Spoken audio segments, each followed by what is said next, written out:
छत्रपती शिवाजी महाराजांनी स्थापन केलेल्या हिंदवी स्वराज्याला त्यांच्या मृत्यूनंतर मोगली आक्रमणाचा जबर संकटांना तोंड द्यावे लागले। शिवाजी महाराजांच्या हयातीतील मराठ्यांचा मोगलांशी संघर्ष चालू होता, तथापि मोगल मराठा संघर्षाचे खरे तीव्र स्वरूप त्यांच्या मृत्यूनंतर दिसून आले। त्यांनी स्थापन केलेल्या आणि वाढवलेल्या स्वराज्याचे रक्षण करण्यासाठी मराठ्यांना प्रदीर्घ युद्ध खेळावे लागले। या स्वातंत्र्य युद्धाच्या होमकुंडात खंड्या मराठी वीरांनी तर आहुती पडलीच, परंतु खुद्द छत्रपती संभाजी महाराजांनाही हुतात्म्य पत्करावे लागले आणि त्यातून पुढे खऱ्या अर्थाने मराठा स्वातंत्र्य युद्धाला सुरुवात झाली। संभाजी महाराजांच्या वधाने मराठ्यांच्या स्वातंत्र्य युद्धाचे पहिले पर्व संपले व दुसरे पर्व सुरू झाले। हे दुसरे पर्व अनेक दृष्टीने वैशिष्ट्यपूर्ण ठरले। मराठ्यांचा एक राजा मारला गेला, दुसरा राजा कर्नाटकात देशोधडीला लागला। मराठ्यांची राणी व राजपुत्र म्हणजेच येसुबाई व शाहू मोगलांचे कैदी बनले। मराठ्यांचे गड कोट जंजिरे प्रदेश भराभर मोगलांच्या हाती पडले आणि काही काळ असे वाटले की छत्रपती शिवाजी महाराजांनी स्थापन केलेले मराठ्यांचे स्वराज्य संपले, नष्ट झाले।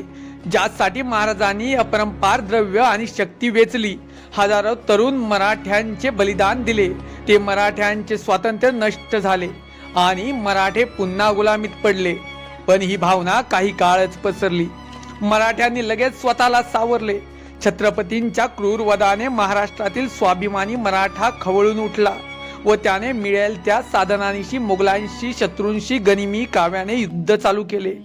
राज्य नाही, राजा नाही, गडकोट नाही, मोठमोठ्या फौजा नाही, खजिना नाही, राजयंत्रणा नाही, तरीही या महाराष्ट्रातील लोक औरंगजेब बादशाहशी लढत राहिले।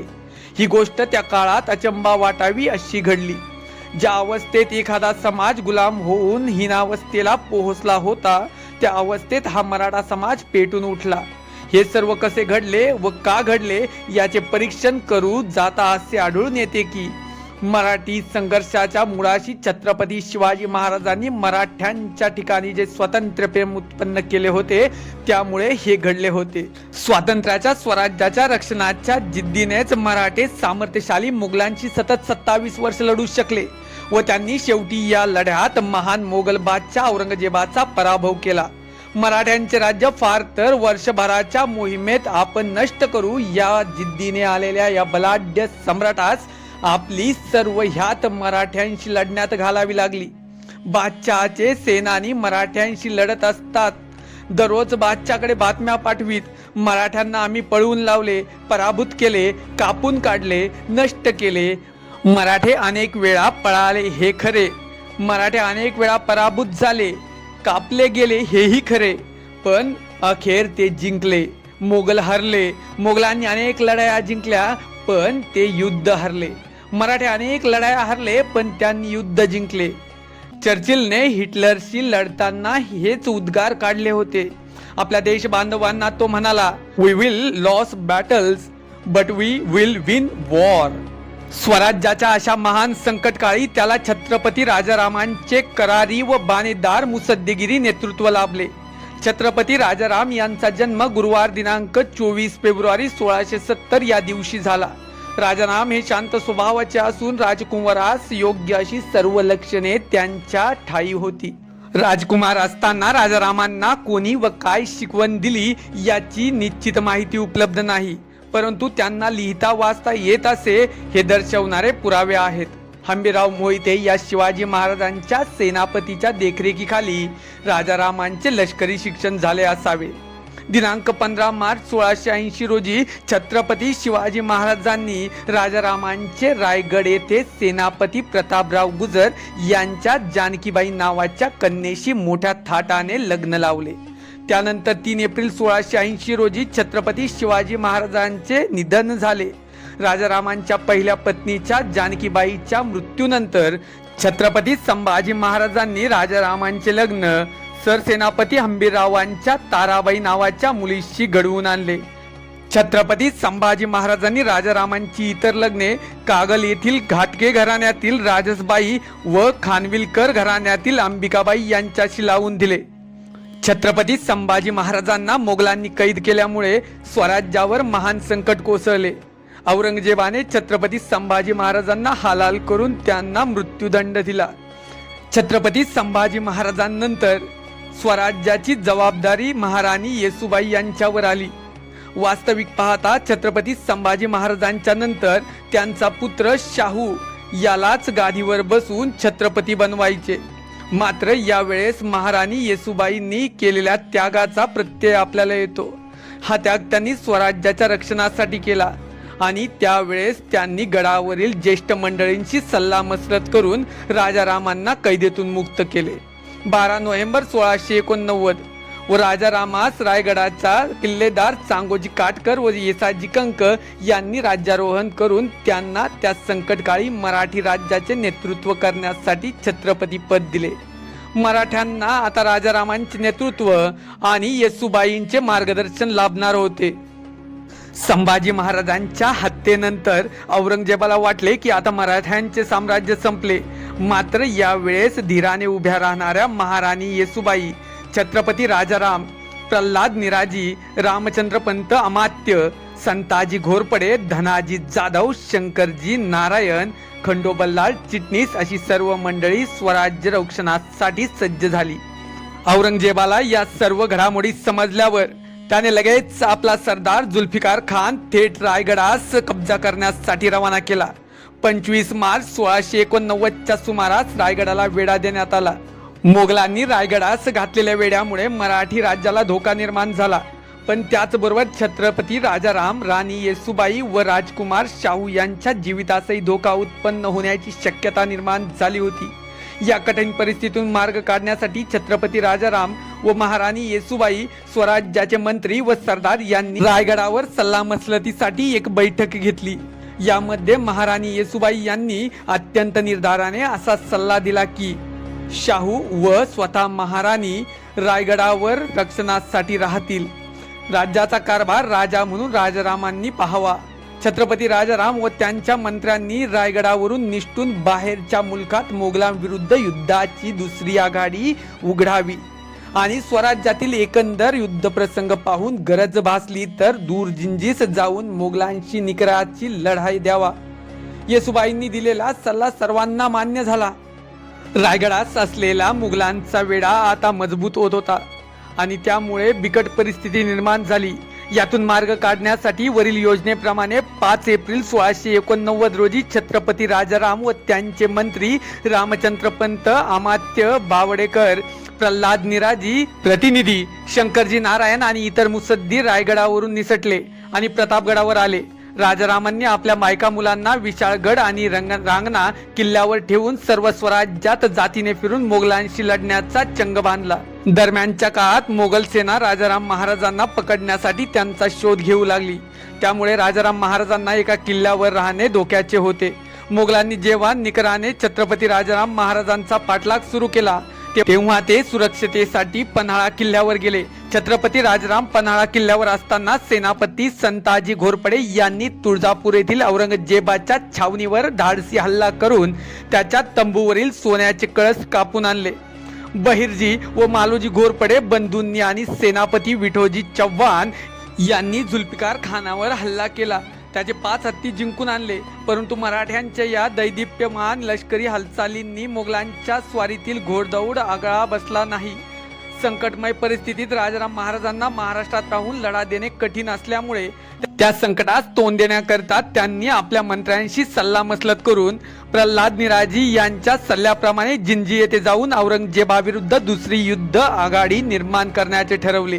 त्यानुसार छत्रपती राजाराम महाराज, रामचंद्र पंत अमात्य यांच्याकडे स्वराज्याची व्यवस्था पाहण्याचे काम सोपवले व त्याबद्दल रामचंद्र पंत अमात्य यांना छत्रपती राजाराम महाराजांनी हुकूमतपणा हा किताब दिला होता. छत्रपती राजाराम महाराज पन्हाळगडावर असताना मोगलांनी पन्हाळगडाला वेढा दिला आणि यातून दिनांक 26 सप्टेंबर 1689 रोजी पन्हाळ्याच्या वेढ्यातून मोगल सैन्यांच्या हातावर तुरी देऊन छत्रपती राजाराम महाराजांनी जिंजीकडे प्रयाण केले आणि 2 नोव्हेंबर 1689 मध्ये राजाराम महाराज जिंजी येथे पोहोचले. दरम्यानच्या काळात औरंगजेबाच्या सैन्याने स्वराज्यातील बराचसा मुलूक जिंकून घेतला होता. एकटा रायगड औरंगजेबाच्या प्रचंड सेनेसमोर किती टिकणार ही अत्यंत वास्तववादी गोष्ट येसूबाईंना पटली होती.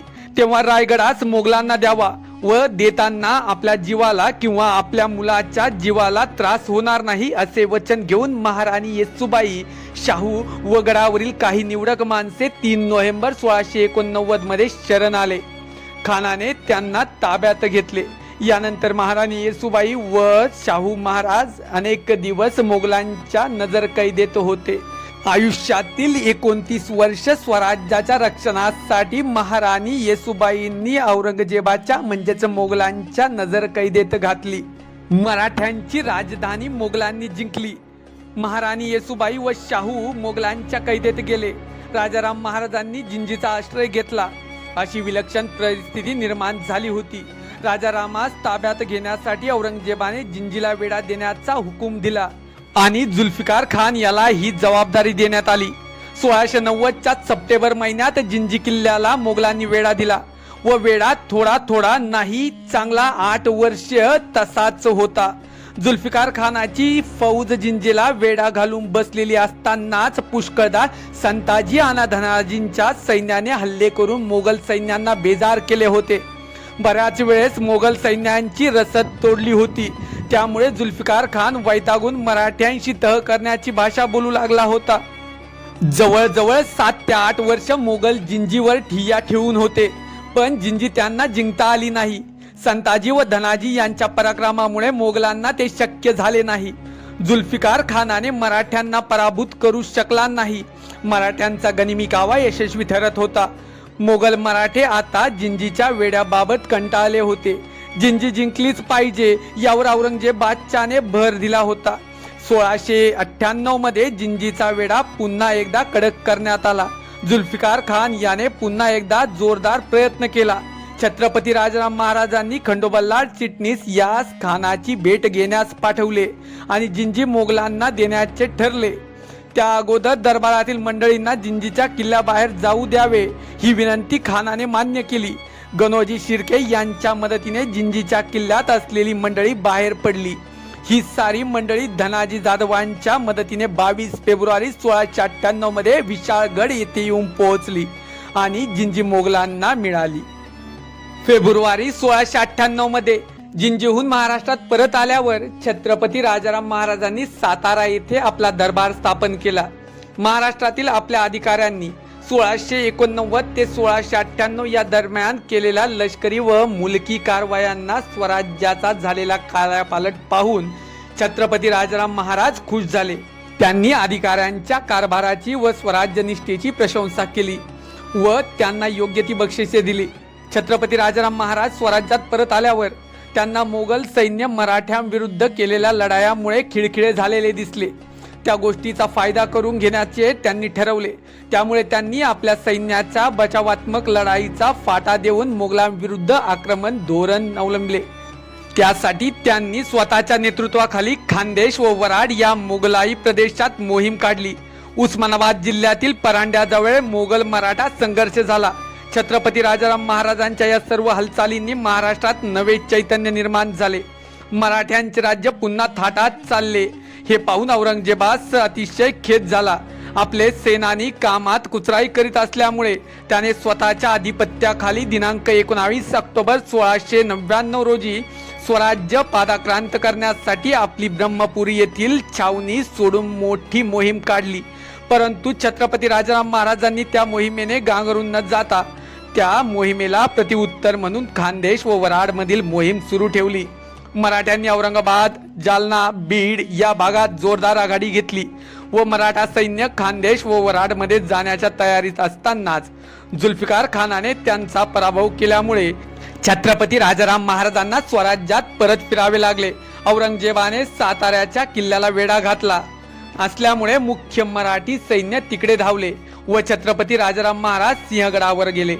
तेथे त्यांना अल्पकाळ ज्वर येऊन ते आजारी पडले आणि या आजारातच स्वराज्य रक्षणासाठी अविश्रांत मेहनत करणाऱ्या त्या महान मराठी नेत्याचा दिनांक 2 मार्च 1700 रोजी अंत झाला.